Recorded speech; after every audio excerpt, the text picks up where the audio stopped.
Okey, cikgu mula.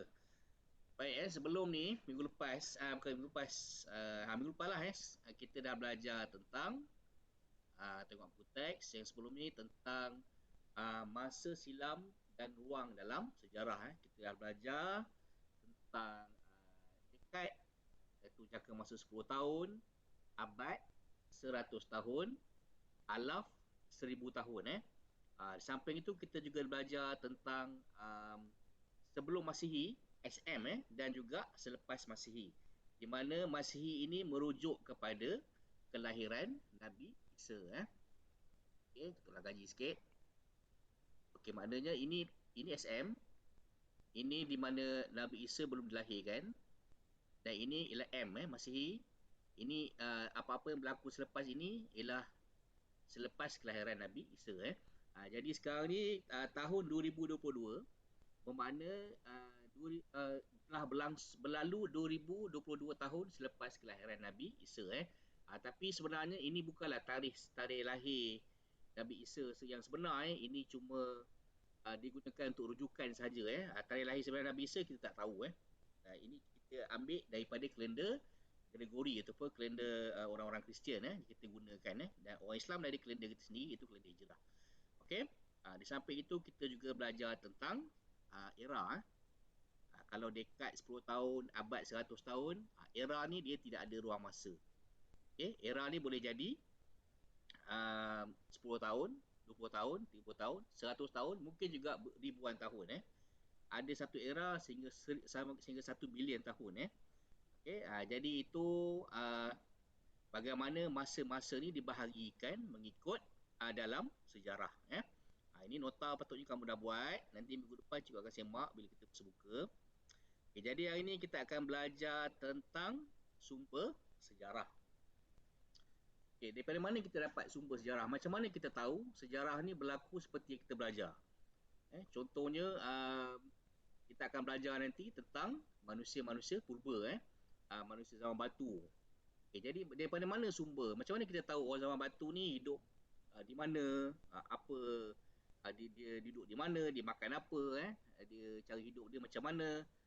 Kita dapat semua tu daripada sumber sejarah. Daripada sumber sejarah.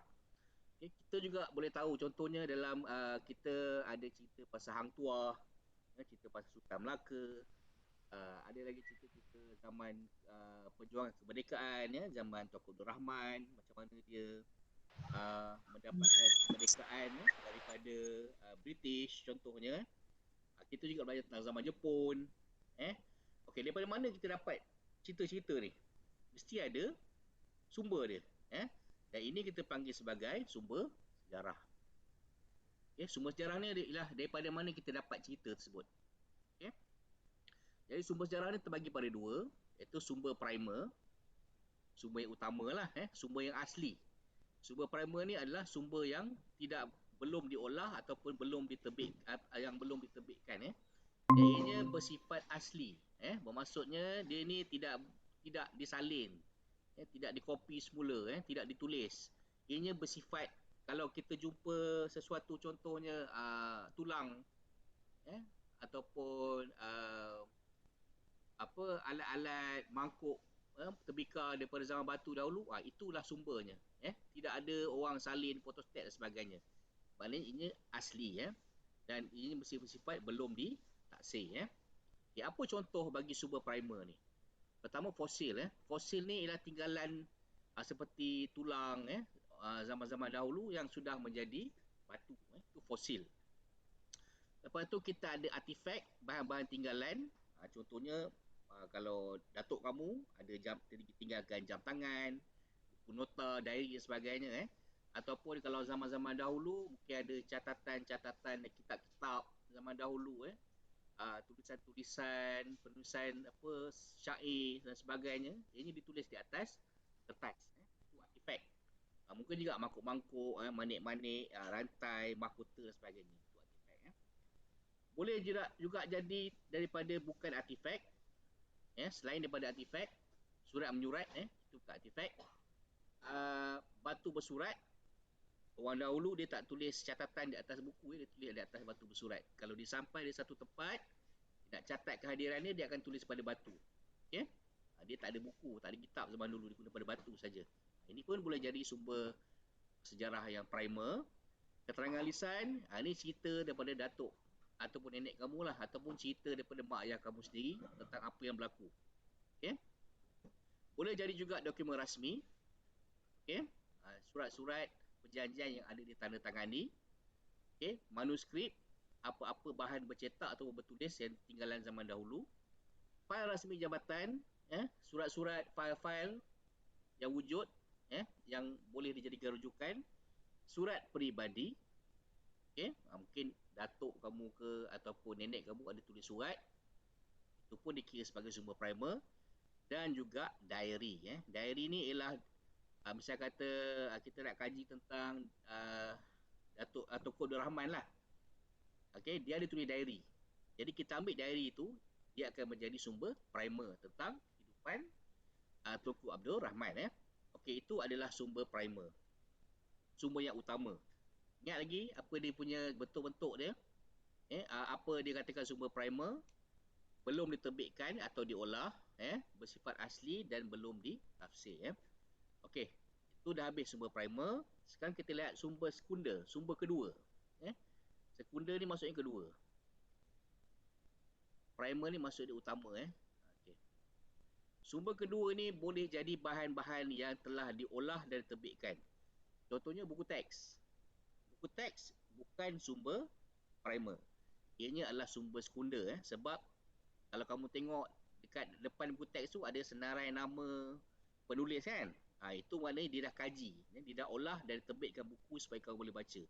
Jadi dia bukan lagi sumber primer. Lepas tu ianya bahan tersebar kepada umum. Contohnya akhbar, majalah, ada buku, akhbar, majalah, jurnal, kajian orang-orang akademik yang disebarkan kepada orang ramai. Ensiklopedia, tempat rujukan dan juga risalah. Itu semua ini adalah sumber sekunder, sumber kedua. Beza dia dengan sumber pertama adalah sumber sekunder yang ada orang nak masuk. Sumber sekunder telah pun diolah. Kalau sumber primer dia belum diolah. Maknanya sumber sekunder ni dia dah buat kajian, dia dah buat nota catatan, dia dah bincang dalam mesyuarat dan baru dia tulis buku. Bermakna sumber sekunder ni sumber yang telah diolah. Okey. Okey, tak ada soalan? Ada apa tanya? Okey, kalau tadi kita teruskan. Okey. Tadi sumber sejarah ada dua. Kita ulang balik sumber primer dan sumber sekunder. Okey, kita juga kena belajar tentang beberapa istilah-istilah yang berkaitan dengan sejarah yang kamu kena tahu dahulu sebelum kita memulakan belajar lebih dalam tentang sejarah. Okey. Yang pertama sekali yang kamu akan selalu jumpa dalam sejarah ni, dalam mata pelajaran sejarah ni adalah artifak. Artifak ni merupakan apa-apa peralatan ciptaan manusia. Bukan turun daripada langit. Artifak ni mesti ciptaan manusia. Bukannya batu ataupun alat-alat bahan-bahan semula jadi fosil tu bukan artifak. Artifak ni mesti dihasilkan oleh manusia. Okey. Dan artifak ni mungkin boleh dibuat daripada tanah liat, contohnya tembikar. Mungkin juga boleh dibuat daripada logam, manik-manik contohnya, kaca. Itu semua adalah artifak. Iaitu hasil buatan manusia. Contoh dekat sini yang diberikan adalah gambar loceng, artifak loceng. Ini dah dipanggil sebagai loceng gangsa. Loceng gangsa ni adalah tinggalan bagi kerajaan zaman dahulu lah, yang dikaji. Jadi kita jumpa loceng saja. Kita tak tahu siapa punya loceng tu. Tapi itu dah tinggalan. Jadi daripada loceng ni, loceng gangsa ni kita boleh kaji lah tentang masyarakat dia, bagaimana ia dibuat. Jadi daripada inilah. Jadi artifak ni yang seperti kita bincangkan tadi adalah sumber apa? Siapa tahu sumber apa artifak ni?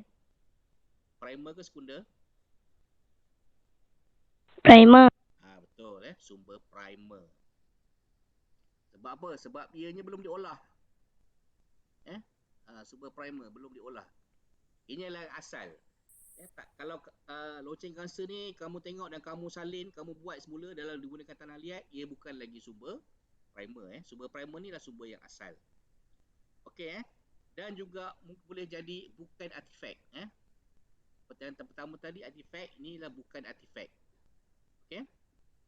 Bukan artifak ni mungkin dalam bentuk data.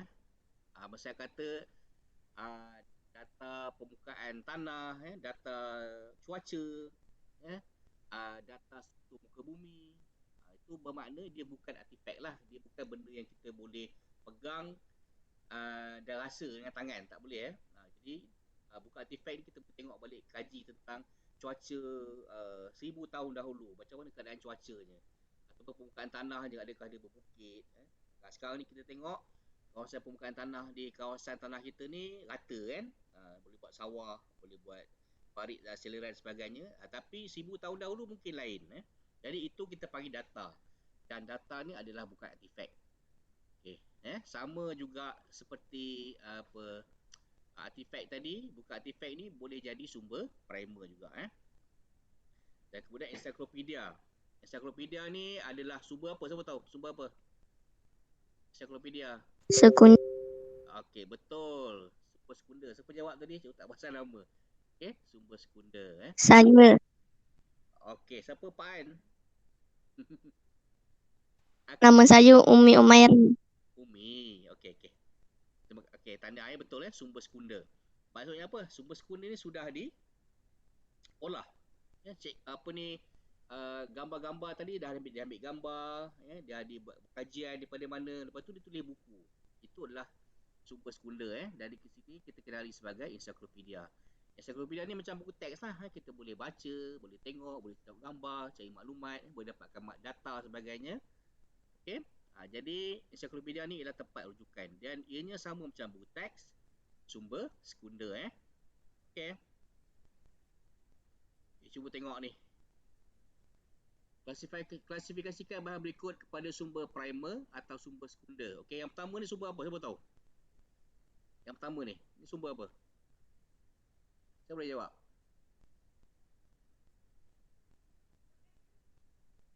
Siapa boleh jawab? Sumber sekunder. Sumber sekunder, manuskrip. Manuskrip ni sumber primer. Primer. Betul sumber primer. Okey. Cuba tengok yang pun artifak. Artifak sumber apa? Siapa tahu? Artifak sumber baru Primer.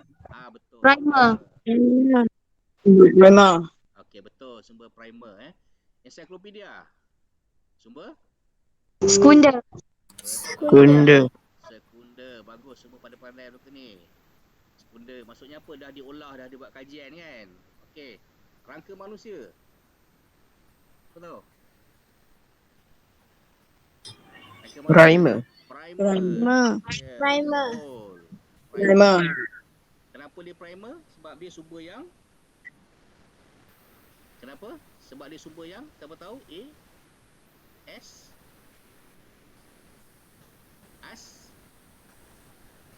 apa tahu? Asli.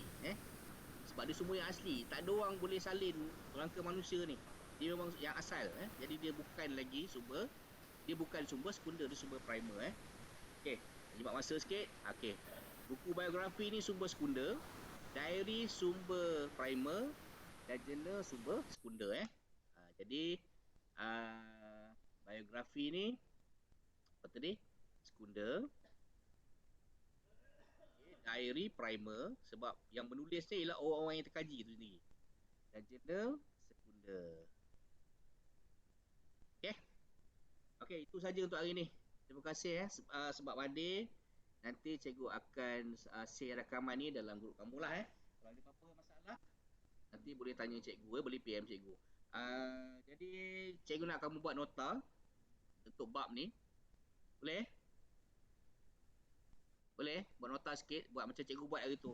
Buat apa? Pertanda je. Buat bulat-bulat je. Boleh? Boleh. Okey, alhamdulillah. Boleh. Okey, nanti tak payah hantar nota ni sebab minggu depan kita akan berjumpa di Sparker. Jadi minggu depan je cikgu tengok. Okey, itu saja. Assalamualaikum warahmatullahi wabarakatuh. Kita jumpa minggu depan lah ya, insyaAllah. Waalaikumsalam warahmatullahi